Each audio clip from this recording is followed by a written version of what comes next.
this section, we're going to talk about Jesus of Nazareth. As with Buddha, there's a whole religion based on his teachings and his life and death and resurrection. We're just going to look at Jesus, the man, the philosopher. Not a systematic philosopher. He didn't leave any writings. His followers left us some writings, or at least followers of his followers. The thing I like best about Jesus' teachings is that he teaches people you can be happy, never mind what your circumstances are. He would go into villages around Palestine, poor people, people with nothing. And apparently, because of his teachings, they would feel empowered. They would feel happy. You could make a strong case that he was teaching them happiness is within you. Specifically, he seemed to say, if you're poor, if you're struggling, God loves you. In fact, God loves you even more than if you have a lot of material wealth.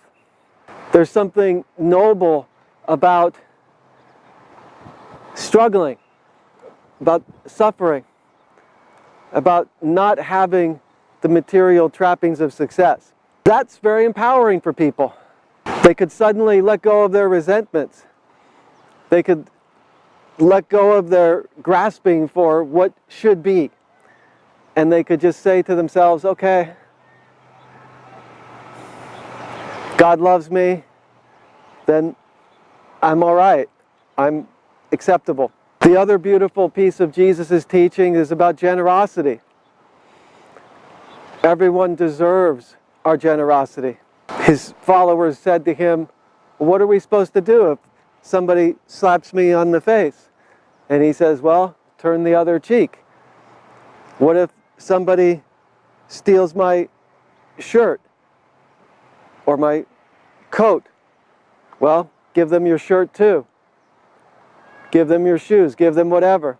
This is a very beautiful idea.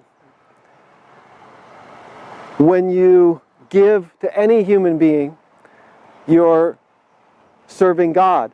When you love other human beings, you're getting closer to God.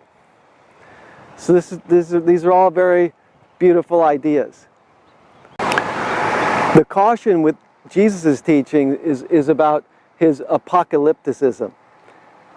That's a fancy way of saying that he was predicting the end of the world very soon. He thought the world was going to end in a matter of a very short amount of time, within his followers' lifetime. There's some debate about this within scholarly circles.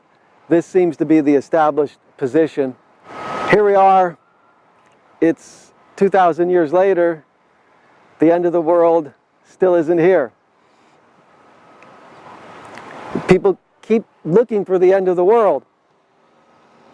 Some people thought it would be the year 2000. Some people thought it was connected to the Mayan calendar. Who knows what the next prediction is. But it seems like there's always people out there predicting that the end is coming. Maybe on that one, Jesus just, maybe he made a mistake. Maybe he missed that one. In any case, maybe he had some different idea of time, and 2,000 years is a short amount of time to him. I don't know. To expand that idea beyond Jesus, you could kind of look at your future from a fearful place of, oh my gosh, the end is coming soon. I never know when I'm going to die, and everything could be taken away from me. You might think, well, yeah, that could be very motivating, but I think that could also be very stressful. I caution you on that fear-based approach to motivation. It's a juggling act. On the one hand, it is valuable to remember you don't have all the time in the world. At the same time, you don't want to be spending your whole life in fear and worry and stress about the end is coming anytime. You want peace, you want serenity, you also want some urgency keep those in perspective.